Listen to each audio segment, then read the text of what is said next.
আসসালামু আলাইকুম। আমি হাফিজুর রহমান, কোড জগতের ব্যাচ 7 এর স্টুডেন্ট।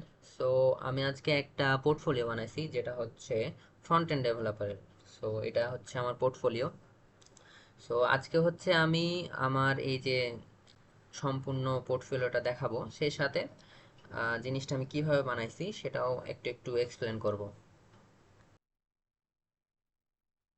তো প্রথমেই এখানে একটা সুন্দর স্নোফল দেখা যাচ্ছে, এটাও জাভাস্ক্রিপ্ট দিয়েই বানানো হয়েছে। আর এটা হলো ন্যাব আইকন, এখানে ক্লিক দিলে ন্যাব বারটা শো করবে। এখানে আমার সোশ্যাল মিডিয়া লিঙ্কস দেওয়া আছে, সেই সাথে মেনু দেওয়া আছে। সো যদি আমি এক্সিটে ক্লিক করি তাহলে এক্সিট হয়ে যাবে।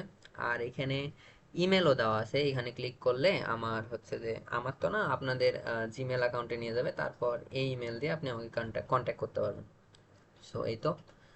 তারপর হচ্ছে যে এখানে একটা বাটন নেওয়া আছে, হায়ার মি। এই বাটনও কাজ করে। সো এখানে একটু কাজ করা হয়েছে। কাজটা হলো যে যখন আমি আমার কার্সার নিয়ে যাব, এখানে কালারটা চেঞ্জ হবে, সবুজ কালার আছে সেটা হোয়াইট হয়ে যাবে। সো এখানে যদি নিয়ে যাই, এই যে হোয়াইট হলো। আরেকটু যদি লক্ষ্য করেন তাহলে দেখতে পাবেন যে যেখানে যখন থেকে আমি যেখানে আমার কার্সারটা আছে সেখান থেকে কালারটা চেঞ্জ হচ্ছে। সো আরেকবার যদি দেখাই, এই যে আমি যেখানে কার্সার নিয়ে যাচ্ছি সেখান থেকে কালারটা চেঞ্জ হচ্ছে, আবার ওইখান থেকে সবুজ কালারটাও আবার ফিরে আসছে। সো এই তো। তারপর হচ্ছে যে এখানে কিছু লেখা আছে, এখানে আমার ব্যাপারে লেখা আছে। তারপর হচ্ছে আমার স্ট্যাক, কি কি কাজ আমি পারি আর কি, যেমন ফ্রন্ট এন্ডের জন্য জাভাস্ক্রিপ্ট, টাইপস্ক্রিপ্ট, তারপর রিয়্যাক্ট, নেক্সট.জেএস, এটসেট্রা। সো এখানে একটা উইন্ডমিল দেওয়া আছে, এটা রোটেট করছে। যখন আমি এখানে হোভার করব তখন অনেক সুন্দরভাবে এটা থেমে যাবে, তারপর আবার যখন সরাই নিব এটা আবার ঘুরতে থাকবে। সো এইভাবে যাচ্ছে। তারপর হলো এক্সপিরিয়েন্স, তারপর হলো প্রজেক্ট। এখানেও একটু কাজ করা হয়েছে। সেটা হলো যে এখানে তো প্রথম দিকে আলাদা কালার থাকছে, আর হোভার করছি তখন আলাদা কালার হচ্ছে। সো এখানে যে কালারটা চেঞ্জ হচ্ছে সেটা লেফট থেকে রাইট সাইডে যাচ্ছে। আবার যদি দেখেন তাহলে এই যে লেফট থেকে রাইট সাইডে যাচ্ছে। আর এই যে এখানে প্রজেক্টের পিকচারটা, এই যেভাবে সবগুলো পিকচার শো করতেছে। সো এই তো, এটা একটা। আরো হচ্ছে যে এখানে কার্সার যেটা আছে, যে কার্সারটা দেখতে পাওয়া যাচ্ছে, সেই কার্সারটা একটু ডিফারেন্ট। এখানে আমি কাস্টমাইজড কার্সার নিয়েছি। আর এটা যদি আমি এই ইন্টারফেস থেকে বাইরে নিয়ে যাই তাহলে কার্সারটা চেঞ্জ হয়ে যাবে। এই যে এটা হলো আমার মেন কার্সার, ইউজুয়ালি আমি এটাই ব্যবহার করি। কিন্তু এই যখন পোর্টফোলিওর মধ্যে আসবো তখন কার্সারটা এরকম শো করবে। হ্যাঁ। আর লোডিং এর একটা বিষয়, যখন আমি এটা লোড করব প্রথম দিকে এরকম দেখাবে আমার নাম, একটা লোডার, সেই সাথে আমার ওটা প্রফেশন আর কি। সো এই তো, এখানে ক্লিক করলে এগুলো কাজ করবে। তারপর হোমে গেলে হোম সবগুলা। আর হচ্ছে যে আমার লিঙ্কগুলো অনেক সুন্দর কাজ করবে, যেমন আমি যদি এখন গিটহাবে ক্লিক করি তাহলে আমি গিটহাবে চলে যাব। এই যে এটা হচ্ছে আমার গিটহাব অ্যাকাউন্ট। তো আমরা ব্যাক করলাম। সো এই তো আমি আমার পোর্টফোলিওতে আবার চলে আসলাম। এখন এই তো। আর এটা হচ্ছে সম্পূর্ণ রেসপন্সিভ, এটা যে কোনো ডিভাইসেই অনেক সুন্দরভাবেই দেখা যাবে। সো এখন আমরা কোডে যাই। সো মেনলি এটা হচ্ছে আমার এইচটিএমএল কোড। হুম। আর এটা হলো সিএসএস, আর এটা হলো জাভাস্ক্রিপ্ট। তো এইচটিএমএল এক্সপ্লেন করতে গিয়ে যদি বলি তাহলে এটা আমার যেটা সম্পূর্ণ বানানো হয়েছে, এখানে তিনটা কন্টেনার নেওয়া হয়েছে, মেন তিনটা কন্টেনার। এটা একটা কন্টেনার, তারপর হচ্ছে এটা একটা কন্টেনার, আর আরেকটা হচ্ছে যখন আমি লোড করছি এটা একটা কন্টেনার। সো প্রথম যে আহ, যে অংশটুকু আমরা এখন দেখতে পাচ্ছি সেটা হচ্ছে কন্টেনার, আর এটা হচ্ছে কন্টেনার 2। আর লোড করার সময় প্রথমে যে অংশটুকু আমরা দেখতে পাচ্ছি সেটা হচ্ছে কন্টেনার 3। তো এখানে এখানে মনে রাখার মতো বিষয় হচ্ছে যে কিছু ক্লাস আছে যেগুলো মনে রাখতে হবে, যেমন এই যে ফ্রন্ট, তারপর হচ্ছে এই যে ব্যাকএন্ড, বেজ ইনফো, গ্যাজেট। এগুলা যখন আমি জাভাস্ক্রিপ্ট এক্সপ্লেন করব তখন কাজে দিবে আর কি। সো তারপর হচ্ছে আমরা সিএসএস এ যাই। সিএসএস এ এখানে রুট ব্যবহার করা হয়েছে। আর এখানে যে ক্ল্যাম্প আছে, এই ক্ল্যাম্পের এটা যদি এক্সপ্লেন করি তাহলে এখানে তিনটা মান দেওয়া আছে, তিনটা মানের মধ্যে প্রথমটা হচ্ছে আপনার সর্বনিম্ন, তারপর এটা হচ্ছে ডিফল্ট, আর এটা হলো সর্বোচ্চ। সো এই তো, ক্লাস আর এক্সপ্লেন না করি, ক্লাসে তেমন কিছু নাই। এখন আমরা যাই জাভাস্ক্রিপ্টে। জাভাস্ক্রিপ্টের প্রথমে দেখতে পাচ্ছি যে অ্যারে নেওয়া হয়েছে, অ্যারের মধ্যে অবজেক্ট নেওয়া হয়েছে। এইভাবে আমরা কয়টা, দুইটা, চারটা, চারটা এরকম নিয়ে রাখছি। হ্যাঁ, চারটার মধ্যে কিছু ডকুমেন্ট আছে। তো এখানে হচ্ছে যে এগুলা মেনলি নেওয়া হয়েছে আমার যে স্ট্যাক আছে, এগুলো আমি এখানে যেটা আইকন আছে আর লেখা আছে, এগুলো সব আমি জাভাস্ক্রিপ্ট দিয়ে নিয়ে এসেছি। এখানে এই যে নাম দেওয়া আছে, আর এখানে লোকেশন দেওয়া আছে ইমেজে। তো এইভাবে ফ্রন্ট এন্ডের জন্য ফ্রন্ট এন্ডের ইতে রাখছি, তারপর ব্যাক এন্ডের জন্য ব্যাক এন্ডে, এভাবে চারটা আর কি স্ট্যাক নেওয়া হয়েছে। তো চারটার জন্য চারটা ভেরিয়েবলের মধ্যে অ্যারে আকারে, অ্যারের মধ্যে অবজেক্ট আকারে রাখছি। আচ্ছা, তারপর হলো প্রথম ফাংশন, এটা হলো ক্রিয়েট টেক সেকশন। এটা হচ্ছে অনেক ইম্পর্টেন্ট, এখান দিয়ে মেনলি মোটামুটি সব কাজ হবে লাস্টে, এটাতেই অনেক কাজ হবে। সো এখানে চারটা প্যারামিটার নেওয়া হয়েছে, একটা হচ্ছে container class, data, property name, আর একটা হলো ইমেজ প্রপার্টি। সো এই কন্টেনার ক্লাস হচ্ছে এখানে আমরা যে প্রথম দিকে যখন আমি এইচটিএমএল দেখালাম, তখন তো মনে রাখতে বললাম এই যে কি বলে, কোথায় কোথায়, এই যে এখানে, এই যে front, back end, base info, তারপর হচ্ছে এই যে গ্যাজেট, এই চারটা ক্লাস আর কি এইখানে এই প্যারামিটারের মধ্যে যাবে। ডেটার মধ্যে তো ডেটা যাবে, এই যে এগুলা ডেটা, হ্যাঁ এগুলো সবগুলা যাবে। আর প্রপার্টি নেমে এই যে জাভাস্ক্রিপ্ট, টাইপস্ক্রিপ্ট, তারপর বাকি যেগুলো আছে সবগুলা, ইমেজ প্রপার্টিতে এগুলো যাবে। সো এইবার যদি এক্সপ্লেন করি, কন্টেনার ভেরিয়েবল একটা নিলাম, সেটার মধ্যে এই যে কন্টেনার ক্লাস, মানে যখন আমি এখানে ফ্রন্ট লিখবো তখন ফ্রন্টটা চলে আসবে। তারপর আর কি কি জানি ছিল ক্লাসের নাম, ওগুলা লিখলে এটা যেন এখানে আসে। এবার হচ্ছে ডেটা, ডেটা মানে হচ্ছে যে এগুলা সব। এখন ডেটার ওপর আমি ফর ইচ চালালাম, দিয়ে টেক আইটেম দিয়ে একটা ডিভ ক্রিয়েট করলাম। তারপর হচ্ছে ওই ডিভকে একটা ক্লাস নেম দিলাম tech item. So tech item class দেওয়ার রিজন হলো যে ওইখানে সিএসএস এ কিছু ডিজাইন করা হয়েছে, ওটা যেন পাই, এজন্য। তারপর একটা ইমেজ নিলাম, ইমেজ দিয়ে একটা এলিমেন্ট নিলাম, যেটা ট্যাগ হচ্ছে ইমেজ, ইমেজের মধ্যে সোর্স সেট করলাম, সেটা হচ্ছে এই যে ইমেজ প্রপার্টিটা। আর অল্ট হলো প্রপার্টি নেম, মানে এই যে লোকেশনগুলো পাবে, সাথে এই ওয়াল্টের মধ্যে এই নামটা পাবে, এজন্য। আচ্ছা, তারপর হলো টাইটেল, টাইটেল দিয়ে আমি একটা ডিভ ক্রিয়েট করলাম আবার, দিয়ে ওইখানে ক্লাস নেম দিলাম টেক নেমস, আর টাইটেলের টেক্সট কন্টেন্ট দিলাম image property, sorry, item property name. আচ্ছা, এটুকু কাজ এই জন্য করা হলো যে এই যে এখানে, এখানে এটা সম্পূর্ণ একটা ডিভ। হ্যাঁ, এখানে একটা সম্পূর্ণ ডিভ নেওয়া হয়েছে, সেই ডিভের মধ্যে ইমেজ পাস করে দেওয়া হয়েছে, আর সেই সাথে আরেকটা পি ট্যাগ বলতে পারেন, বা ডিভ অ্যাকচুয়ালি নিয়েছি আমি, ওই ডিভটা এখানে পাস করা হয়েছে, দেওয়ার মধ্যে জাভাস্ক্রিপ্ট, টাইপস্ক্রিপ্ট এই নামগুলা দিয়ে দেওয়া হয়েছে। তো ফ্রন্ট এন্ডের জন্য front end, back end, database, সব টুলস সবগুলোর জন্য এভাবেই করা হয়েছে।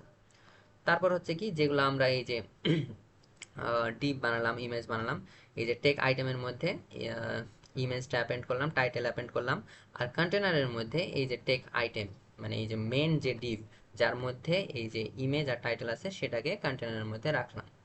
আচ্ছা, এটি হলো।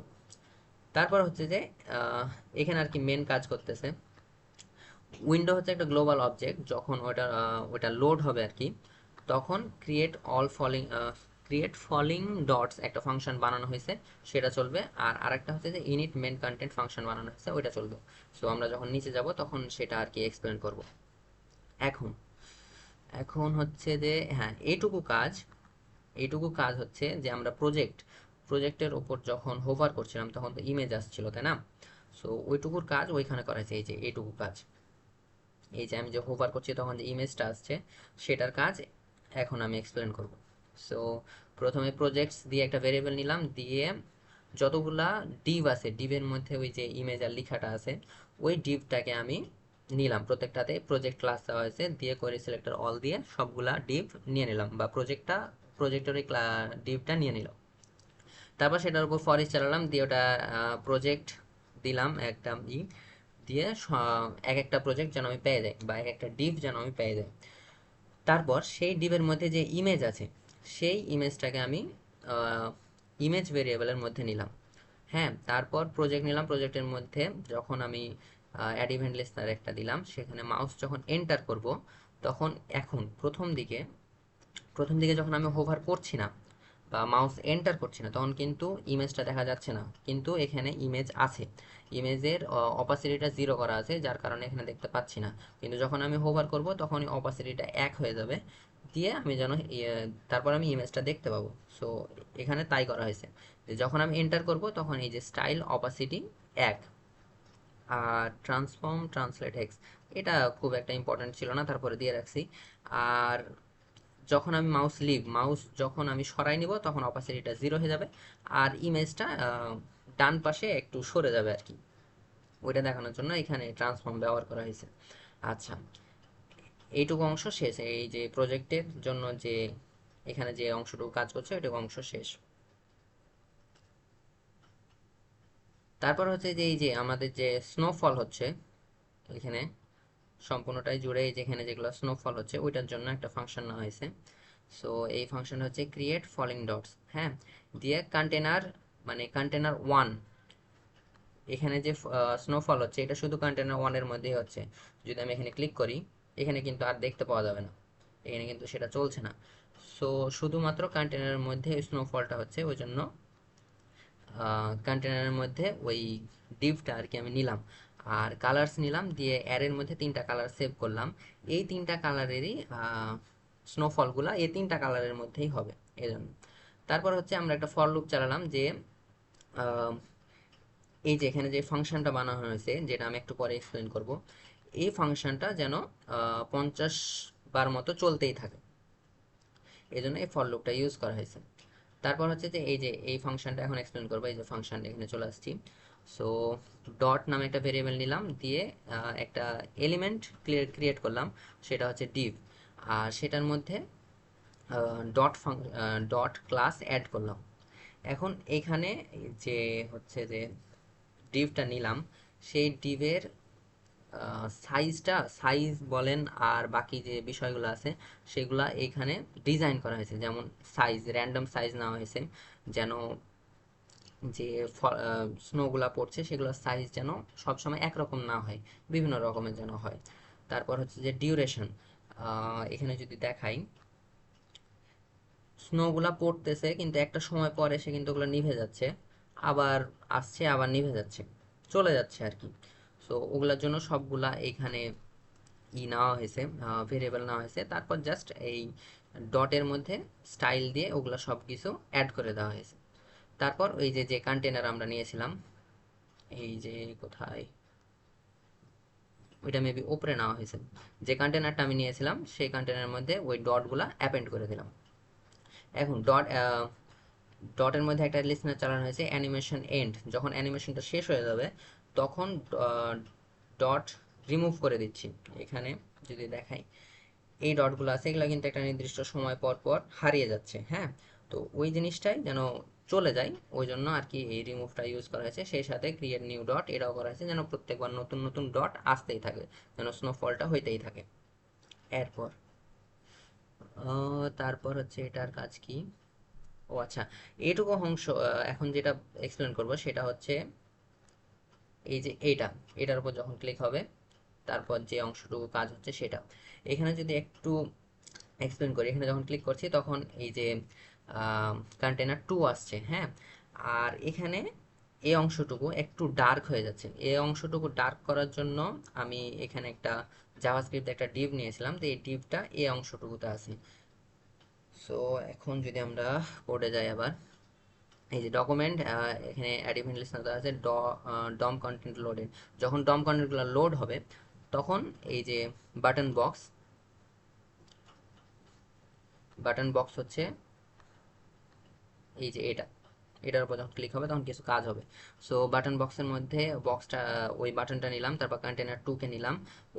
ওভারলে হচ্ছে সেই এলিমেন্ট, এই যে এখানে যখন আমি ক্লিক করছি এখানে একটা ডিভ আছে, এই অংশটুকুটাই হচ্ছে ওভারলে। আচ্ছা, তারপর ওভারলের মধ্যে একটা ক্লাস নাম দেওয়া হলো ওভারলে, দিয়ে বডির মধ্যে এই যে ওভারলেটা বানালাম সেটা অ্যাপেন্ড করে দিলাম। এরপর হচ্ছে একটা ক্লোজ মেনু ফাংশন নেওয়া হয়েছে, সেটাতে বেশি কিছু না, জাস্ট ক্লাস লিস্ট রিমুভ করা হয়েছে অ্যাক্টিভ। এটার রিজন হচ্ছে যে এখানে যখন ক্লিক দিলাম, এখানে যখন আমি ক্লিক করতেছি তখন কিন্তু আহ, এরকম শো করছে। এখন যখন আমি বাইরে ক্লিক করব তখন এখানে যে কন্টেনার টু আছে সেটা চলে যাবে, এটা একটা।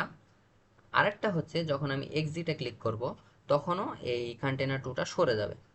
সো এই জন্য আর কি এই ফাংশন, ক্লোজ মেনু ফাংশনটা তৈরি করা হয়েছে। তারপর box button dot add event listener click function e. ও আচ্ছা আচ্ছা, এটা হচ্ছে এই যে বললামই তো, যখন ওই বক্সের ওপর মানে বাটনটার উপর ক্লিক দিব তখন যেন ওই জিনিসটা সরে যায়, এই জন্য আর কি এটুকু করা হয়েছে। এখানে একটা মেথড নেওয়া হয়েছে, সেটা হচ্ছে যে ই স্টপ প্রপাগেশন। এই মেথডটা হচ্ছে যে এরকম চিন্তা করা যায় যে একটা ডিভ আছে আর তার মধ্যে আমি আরেকটা ডিভ নিলাম, সো একটা রিলেশন হয়, প্যারেন্ট চাইল্ড একটা রিলেশন হয়।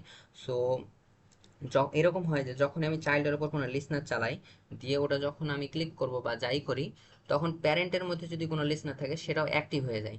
সো এই অ্যাক্টিভেশনটা অফ করার জন্য স্টপ প্রোপাগেশন মেথড ব্যবহার করা হয়। তারপরে এখানে এই যে container to class list toggle করা হয়েছে, অ্যাক্টিভ যদি থাকে তাহলে ওটাকে কি বলে রিমুভ করে দেবে, আর যদি না থাকে তাহলে এটা অ্যাড করবে, এরকম কিছু একটা। সো এই যে ওভারলেয়ার, এখানেও যখন আমি এখানে ক্লিক করছি, এই যে এখানে যখন ক্লিক করবো এটা হলো ওভারলের অংশ, এখানে যখন ক্লিক করবো তখন কন্টেনার টুটা হারায় যাবে বা চলে যাবে, এই জন্য আর কি। সো এটুকু অংশ শেষ। এখানেও ওই যে ওই সেম অংশটুকুই আর কি কাজ করতেছে। তারপর হচ্ছে মেনু আইটেম। আচ্ছা, এখানে যদি আবার চাই, এখানে হচ্ছে যে এই যে এখানে অনেকগুলা এ ট্যাগ নেওয়া হয়েছে। হ্যাঁ, এই যে এখানে গিটহাব, লিঙ্কডইন, তারপর হোম, অ্যাবাউট মি, এগুলা এগুলা এ ট্যাগ নেওয়া হয়েছে, সেই সাথে সোশ্যাল আর মেনু। তো এখানে যে গিটহাব বা এ ট্যাগগুলো আছে সেগুলা সবগুলাতেই একটা কমন ক্লাস দেওয়া আছে, সেটা হচ্ছে হেডার। হ্যাঁ, শুধুমাত্র সোশ্যাল আর মেনু এইটাতে হেডার দেওয়া নাই, বাকি সব জায়গাতেই, বাকি যে এই চারটা আর এই চারটা মিলে আটটাতেই হেডার ক্লাস দেওয়া হয়েছে। এটা দেওয়ার রিজন হলো, এখন এক্সপ্লেন করব। এই যে এখানে আমি মেনু দিয়ে মেনু আইটেমস ভেরিয়েবলের মধ্যে সবগুলা এই ট্যাগগুলো নিলাম, দিয়ে তারপর সেটার উপর ফর ইচ ইউজ করলাম, ফর ইচ ইউজ করে ওর উপর অ্যাড ইভেন্ট লিসনার ইউজ করলাম, দিয়ে একটা কন্ডিশন দিলাম যে যদি এ ট্যাগের যে প্যারেন্ট এলিমেন্ট আছে সেই প্যারেন্ট এলিমেন্টের মধ্যে যদি ক্লাস হেডার না থাকে তাহলে আমি হচ্ছে এই ক্লোজ মেনুটা চালাবো, আর যদি থাকে তাহলে এই ক্লোজ মেনুটা চলবে না। বিষয়টা হচ্ছে এরকম যে আহ, এখানে যখন আমি ক্লিক করব, এখানে ক্লিক করলে তো আমি লিঙ্কে চলে যাব, আমি প্রজেক্টসে ক্লিক করি। প্রজেক্টসে যখন ক্লিক করব তখন এই যে কন্টেনার টু আছে সেটা সরে যাবে, ওই জন্য আর কি ওই কোডটুকু লেখা হয়েছে। এই যে আমি এখানে চলে আসলাম আর ওটা সরে গেল, সো এই জন্য ওইটুকু কোড লেখা হয়েছে। তারপর তারপর হচ্ছে যে বাটন, এই যে এখানে এখানে যে হায়ার মি আছে না, এই বাটনের ওপর এই যে যে কালার অ্যানিমেশনটা চলতেছে, সেই অ্যানিমেশনটা আমি জাভাস্ক্রিপ্ট দিয়ে করছি, এখন সেটা আমি এক্সপ্লেন করব।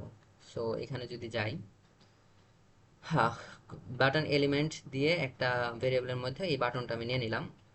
এখন এখানে একটা অ্যাড ইভেন্ট লিস্টনার চালানো হয়েছে, সেই সাথে এখানে একটা কোশ্চেন মার্ক দেওয়া হয়েছে। এই কোশ্চেন মার্কের মানে হলো যে আহ, যদি বাটন এলিমেন্ট থাকে তাহলে এই লিসনারটা চলবে, আর যদি না থাকে তাহলে তো চলবে না। সো এখানে মাউস হোভার যখন আমি করব তখন এখানে তিনটা ভেরিয়েবল নেওয়া হয়েছে, একটা হচ্ছে rect, position x, position y. So এখানে এটুকু একটু ইম্পর্টেন্ট, রেক্টে নেওয়া হয়েছে button element dot get bounding client rect method. এই মেথডটা যেইটি বা যেটার উপরে আমি ইউজ করব তখন এটা যখন আহ, যখন এটা আমি ইউজ করব তখন এই মানটা আমাকে কিছু তথ্য দেবে, যেমন পজিশন এক্স, পজিশন কোথায় কি আছে, টপ লেফটে কোথায় কি আছে, তারপর উইথ কতটুকু, হাইট কতটুকু, এরকম কিছু ইনফরমেশন দিবে। তো এখানে হচ্ছে যে পজিশন এক্স নিয়ে E dot client x minus rake dot left, এখানে হচ্ছে যে ক্লায়েন্ট এক্সটা হচ্ছে যে আমাদের যে স্ক্রিন আছে ভিউ পোর্ট, তো আমাদের যে কার্সার, এই কার্সারটা ভিউ পোর্ট থেকে কত দূরে আছে সেটা আমরা বের করতে পারবো। আর রেক্ট লেফট হচ্ছে যে এক্স অক্ষ বরাবর আমাদের যে বাটনটা আছে, সেই বাটনটা কত দূরে আছে, মানে কতটুকু দূরে আছে এই যে ভিউ পোর্ট অনুযায়ী বাম সাইড থেকে, সেটা আমরা বের করতে পারবো। সো এটা পজিশন এক্স পাইলাম আমরা, আর এটা হলো পজিশন ওয়াই। তারপর হচ্ছে যে বাটন এলিমেন্টের স্টাইলে একটা সেট প্রপার্টি ছিল এই যে পজিশন এক্স, ওইখানে আমরা এক্স অক্ষ বরাবর এই পজিশন এক্সটা দিয়ে দিলাম, আর ওয়াই অক্ষ বরাবর এটা দিলাম, যার কারণে আমরা বুঝতে পারবো যে আমাদের যখন মানে মাউসটা কোথায় রাখছি সেটা আমরা বুঝতে পারবো, বাটনের কোন জায়গাটা, বাটনের কোথায় আমরা কার্সারটা রাখছি সেটা ডিটেক্ট করতে পারবো, আর ওই অনুযায়ী কালারটা চেঞ্জ করতে পারবো। সো এই তো হলো বাটনের অংশটুকু। এবার হচ্ছে মেন অংশ, যেটাতেই আর কি সম্পূর্ণটা চলছে। সো ইনিট মেন কন্টেন্ট, এটা হলো একটা ফাংশন। এখানে আসলো কন্টেনার থ্রি। এই কন্টেনার থ্রি হলো যখন আমরা লোড করতেছি, এই যে আমরা লোড করলাম, এই অংশটুকুটা হচ্ছে কন্টেনার থ্রি। সো যদি দেখা যায় মোটামুটি 3 সেকেন্ড পর এটা রিমুভ হয়ে যাচ্ছে। সো এই যে ফাংশন নিলাম, এই ফাংশনের মধ্যে এই যে কন্টেনার থ্রি ভেরিয়েবলের মধ্যে কন্টেনার থ্রিটা নিলাম, তারপর সেট টাইম আউট ইউজ করলাম, দিয়ে সেট টাইম আউটের মধ্যে ক্লাস লিস্ট অ্যাড করলাম হাইড। এই হাইডের মধ্যে যে প্রপার্টি আছে সেটা হলো যে ডিসপ্লে নান। সো 3 সেকেন্ড পর এই যে কন্টেনার থ্রি আছে সেটা হাইড হয়ে যাবে আর কি, সেজন্য এটা দেওয়া হয়েছে। তারপর ওর মধ্যে আরেকটা সেট টাইম আউট দেওয়া হয়েছে কন্টেনার থ্রি রিমুভ। এটা হচ্ছে যে কন্টেনার থ্রি আছে সেটাকে একদম রিমুভ করে দেবে। এখন কারো মনে প্রশ্ন আসতে পারে যে এখানে তো আমি হাইড করছি, তারপর আবার রিমুভ কেন করছি। সো এটা মেনলি খুব একটা ডিফারেন্স নাই, তারপর এটা দেওয়া হয়েছে এই জন্য যে এটা একটা বেস্ট প্র্যাকটিস। আর একটা হচ্ছে যে আম, এটা যখন আমি হাইড করছি তখন কিন্তু জিনিসটা শুধু হাইড হয়ে যাচ্ছে, কিন্তু ওইটা ইউজাররা দেখতে পাবে না, কিন্তু ওই জিনিসটা তো ওখানে থেকেই যাচ্ছে। আর যখন রিমুভ করছি তখন ওইটা একদম ডিলেট হয়ে যাচ্ছে। সো এটা একটু পারফরমেন্সটা বেটার করবে, ওই জন্য আর কি রিমুভটা ব্যবহার করা হয়েছে। আর এইখানে এবার আসি যদি আরেকটা ফাংশন, এটা হচ্ছে যে ক্রিয়েট টেক্সট সেকশন, এটা হচ্ছে প্রথমে আমরা ব্যবহার করছিলাম এই যে এই অংশটুকু। এখন এই অংশটুকুর সবগুলাতে এই ফাংশন আমরা 4 বার চালাবো, কারণ 4টা জিনিস আছে এখানে যদি দেখাই। এই যে front end back end database tools সবগুলোর উপরেই চালানো হয়েছে, ওই জন্য 4 বার ফাংশনটা কল করা হয়েছে। তো ফ্রন্টের জায়গায় ফ্রন্ট আছে, ফ্রন্টের ডেটা দেওয়া হয়েছে, ফ্রন্টের নেম ইমেজ এগুলো সব কিছু দেওয়া হয়েছে। সেই সাথে ব্যাক এন্ডের জায়গায় ব্যাক এন্ডের জিনিসপাতি, আর বেজ ইনফো কি আছে, ও হ্যাঁ ডেটাবেস, ডেটাবেসের জায়গায় ডেটাবেসের জিনিসপাতি দেওয়া হয়েছে, গ্যাজেটের জায়গায় গ্যাজেটের জিনিসপাতি দেওয়া হয়েছে। সো এই তো হলো এক্সপ্লেনেশন, সম্পূর্ণটা আমি এভাবেই করছি। আশা করছি আশা করছি সবাই যেন বুঝতে পারে। So thank you so much ভিডিওটি এতক্ষণ পর্যন্ত দেখার জন্য।